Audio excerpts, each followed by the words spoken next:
সত্যি আমি ভালো নেই, এই কথাটা আমি তোমাদের সাথে শেয়ার করলাম। তোমরা কেমন আছো জানিও।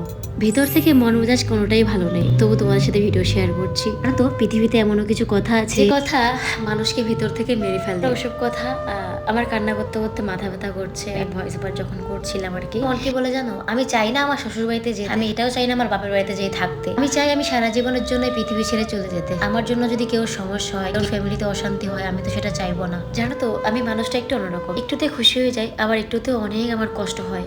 তোমরা আমাকে এই প্রশ্নটা করতেই পারো, আমার প্রিয় মানুষ আমার সঙ্গে আছে, তাহলে আমার তো কষ্ট কিসের। একটা থাকি বলো তো, যে জায়গা থাকে সেই জায়গার মর্ম বোঝে। আমার জায়গায় যদি তুমি থাকতে অবশ্যই তুমি বুঝতে পারতে। আর তোমরা যে আমার ভিডিওগুলো ধৈর্য সহকারে দেখছো, এটা আমার থেকে অনেক, জানো তো, তোমাদেরকে অনেক অনেক ধন্যবাদ জানাই, যে আমাকে বোঝার জন্য। আমাকে অনেকে বলেছে দিদি কান্না করো না, কি করবো বলো। আমি জানি না আমি কতদিন এইভাবে ভিডিও করতে পারবো। আমি ভিডিও না করি, তোমরা ভালো থেকো, আমি এইটুকুই চাইবো।